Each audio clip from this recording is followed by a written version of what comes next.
El mito proviene de una palabra griega que es mito y quiere decir fábula.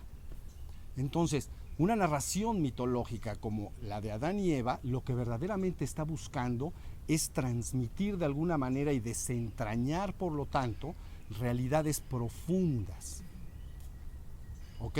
Que resultan inalcanzables para la mente y la razón del ser humano, de una manera racional, porque como ustedes saben, la mente humana o la razón del ser humano se nutre de la información que viene de los sentidos, entonces, para de alguna manera llegar a ciertas conclusiones.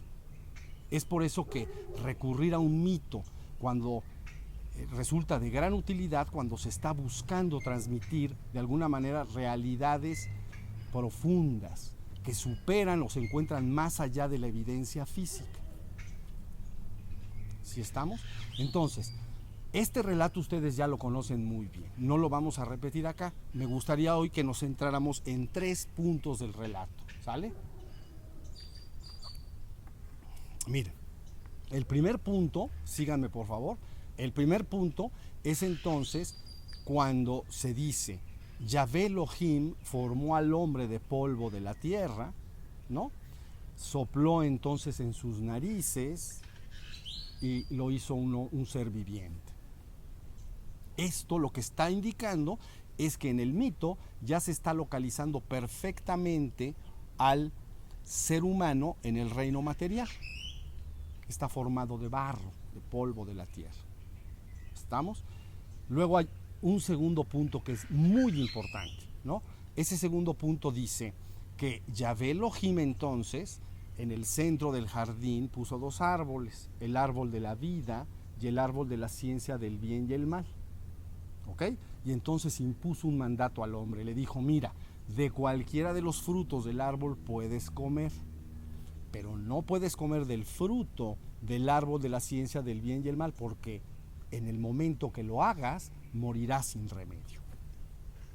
Eso es lo que le dice. Pero conforme avanza el relato, entonces todos sabemos que Adán y Eva comieron del fruto del árbol prohibido y no murieron. Quiere decir que más bien se les abrieron los ojos y se dieron cuenta que estaban desnudos. Esto nos está indicando en el mito que entonces la muerte de la que se está hablando es simbólica, no literal, como lo veremos más adelante. ¿Estamos hasta ahí? Luego, el tercer punto importante es entonces aquel del cual se dice, Yahvé Elohim en un momento dado sometió a Adán a un sueño profundo, el cual se durmió, quedó perfectamente dormido. Luego entonces, ¿qué hizo? Sacó una costilla de Adán y con esa costilla entonces creó a la primera mujer, a Eva. Pero luego de la misma manera la narración avanza como si Adán y Eva estuvieran despiertos. Pero la verdad es que el mito en ningún momento dice que de alguna manera los despertó. Lo durmió, pero no lo despertó. Entonces, ¿qué significa exactamente esto? Es una aparente contradicción. ¿Sí se entiende? Esto lo podemos ver acá. Lo que está diciendo el mito es que en el reino material entonces los seres humanos permanecen muertos o dormidos, pero la palabra muerto o dormido debe ser tomado entonces como una metáfora de algo más. Pero antes de entender a qué metáfora se refiere, entonces vale la pena entender a qué se refieren estos términos literalmente, no metafóricamente, literalmente. Cuando un hombre muere, lo primero que es evidente es que pierde todo contacto con el mundo que le rodea. Ya no se da cuenta del mundo que le está rodeando. Si tú le hablas, no te escucha. Si tú lo tocas, no te siente. De la misma manera, entonces, cuando un hombre duerme profundamente, le sucede lo mismo. Si tú le hablas, no te escucha, y si lo tocas no te siente, porque ha perdido todo contacto con este mundo que le rodea. Entonces, ¿qué es lo que significa en el mito exactamente que el ser humano permanece en el reino material muerto o dormido? Esa es la pregunta clave. ¿Ok? Lo que significa es que ha perdido todo contacto, ¿ok? Y no se da cuenta en lo absoluto de su naturaleza divina, que es Dios. Eso es lo que quiere decir.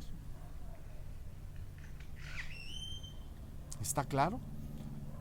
Entonces, de alguna manera, toda la idea de este mito es explicarle al hombre cuál es su situación actual y luego entonces en ese estado de cosas decirle qué es lo que procede.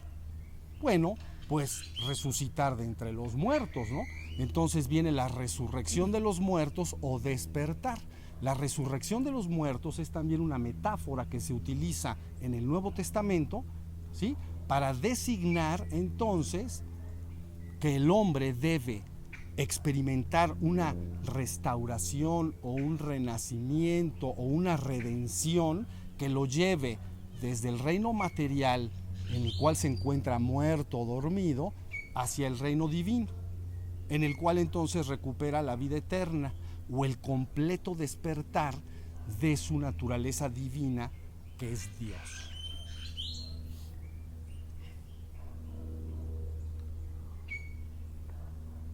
Muy bien.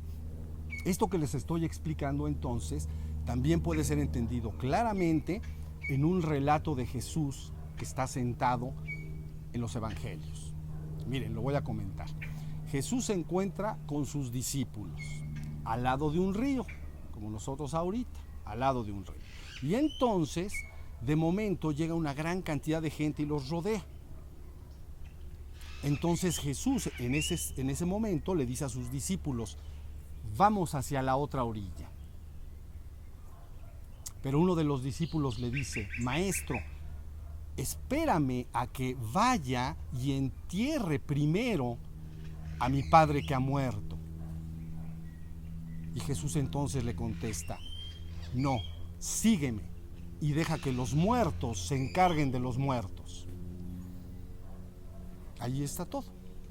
Entonces, si nosotros tomamos esta frase en su sentido literal, deja que los muertos se entierren a los muertos, francamente es una afirmación absolutamente ilógica. Porque todos sabemos que somos los vivos físicamente los que enterramos a los muertos, a los difuntos.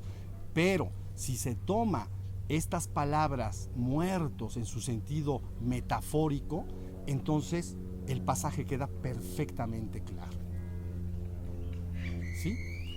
¿Qué indica?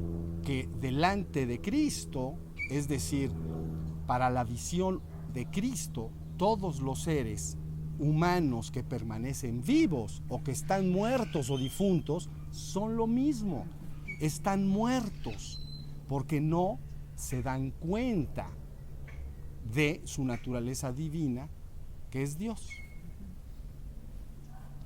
Ahí está el asunto resuelto. ¿Sí se entiende lo que quiere decir? Bien, este capítulo, dicho de manera muy rápida como lo hicimos hoy, es lo que está expresando. Entonces, con lo dicho hasta hoy, yo creo que podemos terminar esta plática y la próxima semana continuamos entonces profundizando en este tema. ¿Y qué debe hacer el hombre entonces para pasar del reino material al espiritual y finalmente al reino divino? ¿Les parece? Bueno, pues entonces les agradezco su atención. Muchas gracias.